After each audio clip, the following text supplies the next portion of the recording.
Today we will talk about 3 major steps that you can take when a team member is not pulling their weight on a project that you have to do for a class. Before we dive into that topic, let me tell you that it has been my experience from teaching here nationally and internationally that while there are students with many different characteristics and character traits, most students are very committed to their classwork and they really do want to do well in their courses and are committed to the work. Sometimes you do have teams that just do not mesh based on the personalities that are coming together. And this mimics, again, the work world, because sometimes you do have to work with people that you just do not like to work with so much because the personalities that you have are not really matching. In general, and I would say that this is probably 95% of the time, you do have teams that are very committed and are high performing if you are investing the time to also build a team. Only because you have individuals that are assigned together for a specific task, that does not mean that you really have a team. You can have just individuals coming together and working on a task, but that does not mean that you have a team. So you want to work on things that you have learned in your classes, in all likelihood organizational behavior classes, as to how you form a team. Remember, there are those different stages that a team goes through, and there are many different mechanisms, many of which we are discovering here on this channel, and we talk about how to motivate people and how to get buy-in from people. So make sure you brush up on those skills because they are really, really essential and really a good foundation for your college career, but also for your professional career, as you do need to know those skills. And as you move through your projects in classes, those are the opportunities where you can shine and try out those different skills. So my first advice, now that we are getting started, the very first advice that I have for you is to be an active participant and an active learner in the process. And that means that everything starts with you. Think about your goals for the particular project, for the class, but overall for your career too. Think about that. Write it down.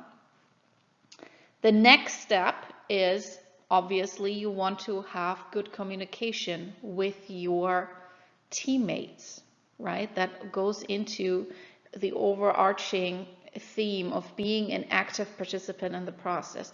You want to be able to cultivate really strong relationships, not only for this project. That's only the beginning. You want to cultivate those relationships for a long time so that you can collaborate.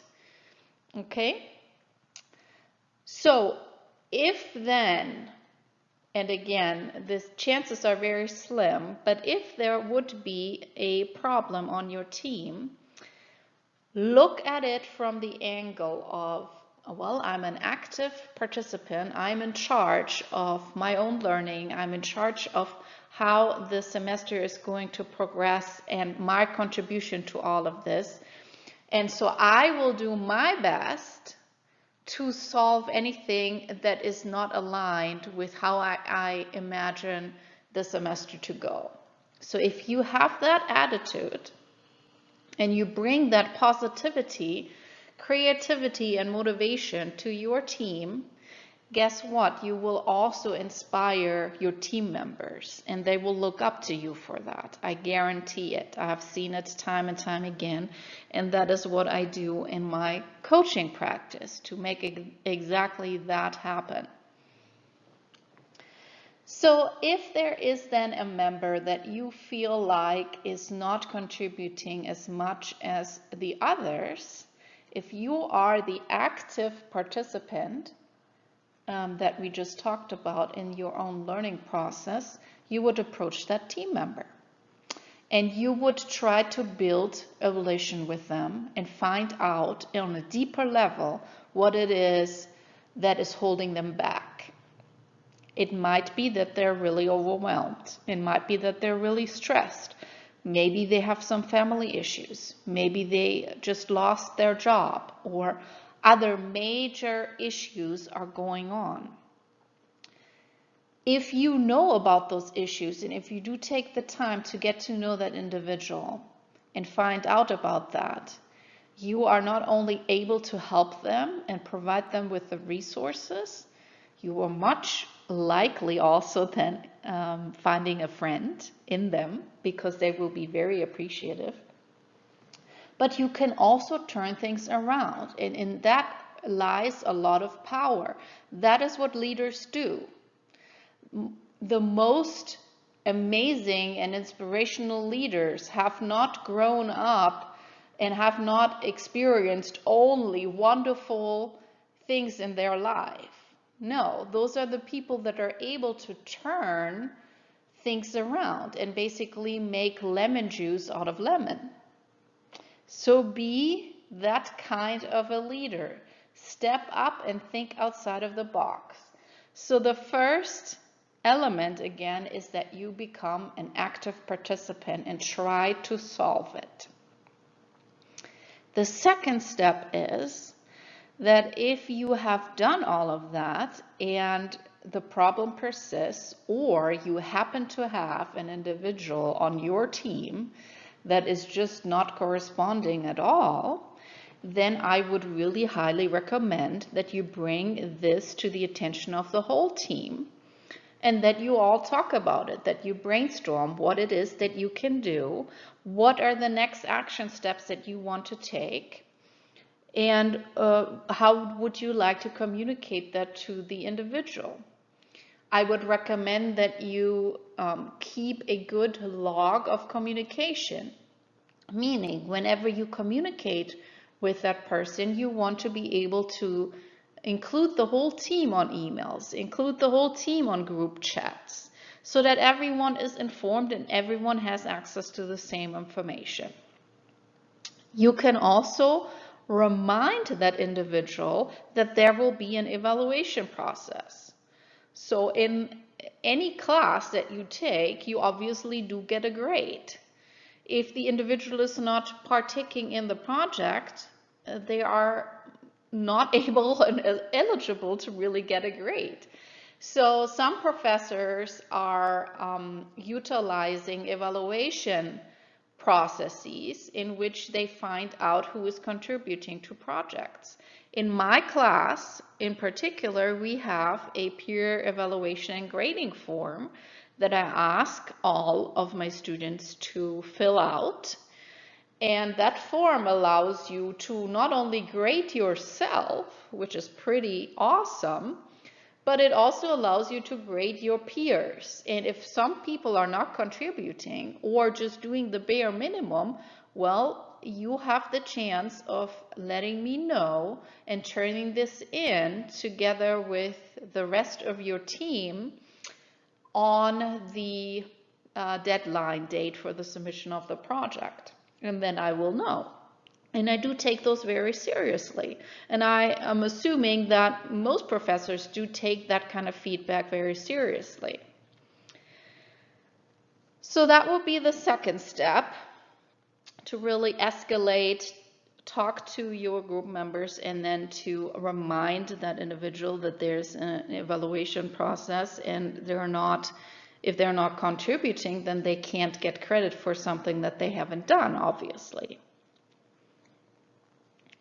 The third step, so this probably is just 1% of all group projects you will ever complete, I'd assume, is when they really do not do anything. So maybe they have dropped the course, maybe they feel like they don't need to complete this project at all, and they will still get a good grade or a good enough grade on their terms.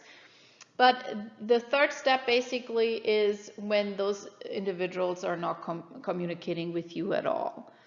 And you have done your due diligence, you have sent out an email with everyone included and letting them know about deadlines. You all have sat together and derived a plan, which is what we do in my courses as the project proposal, which outlines what each individual does and their contribution, your goals, and all of that.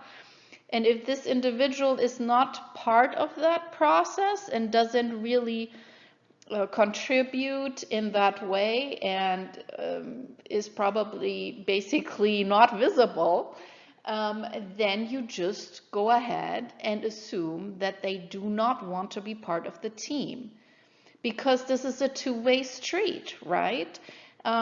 You can have understanding and empathy for somebody that might be having some trouble, but they also do have a responsibility, since they are on your team, to also contribute. Well, if they choose not to do it, that is their choice, but they will have to live with the consequences. So if they do not contribute, then move on with the process. So make a plan with your team that is based upon that individual not participating. And then divide the work accordingly, make plans accordingly. If you happen to be on a team where it's just two individuals, so you and that other one, and the other individual is not communicating with you, well, then move forward on your own. Sometimes that can be very rewarding because you will see that you can do a really great job on your own. And maybe that is something that you can actually use to learn a lot about yourself. Okay.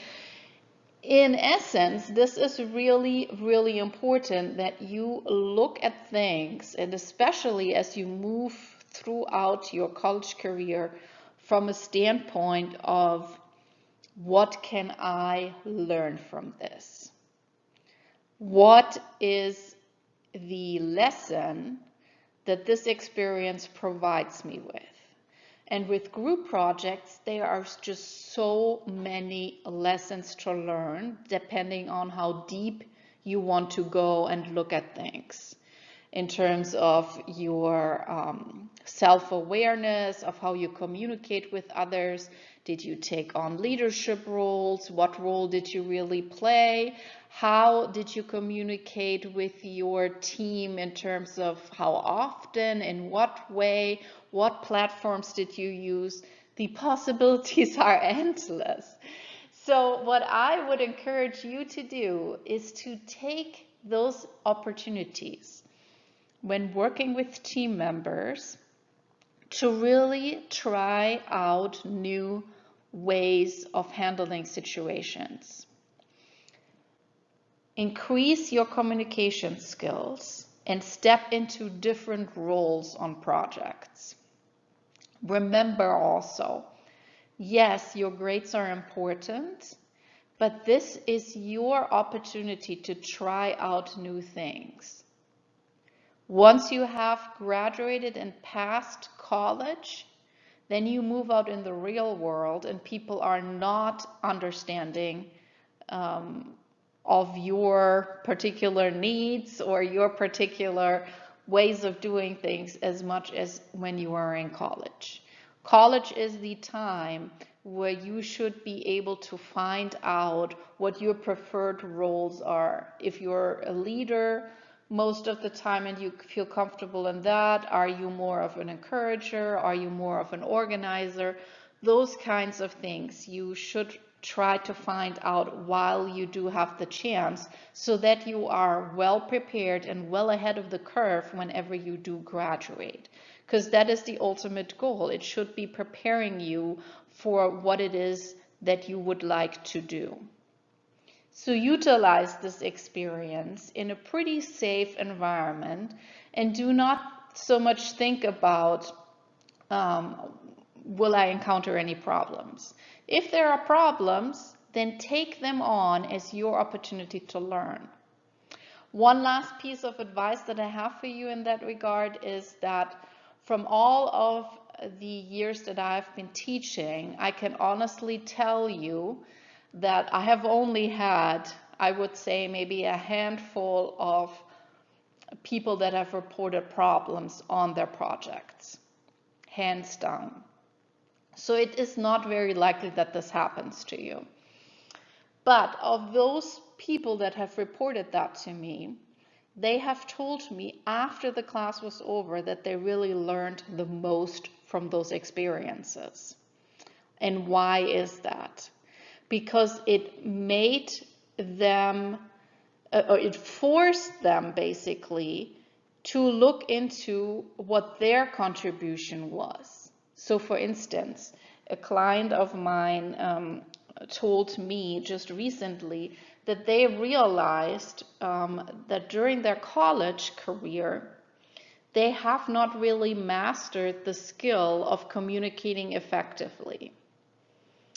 And so that would mean then in the group projects in college, maybe they were on teams that were dysfunctional a lot of the times because they had the attitude, well, people are just not going to contribute to my project, and I just don't even have to put in the effort. I'm not even reaching out to them because I already know what happens.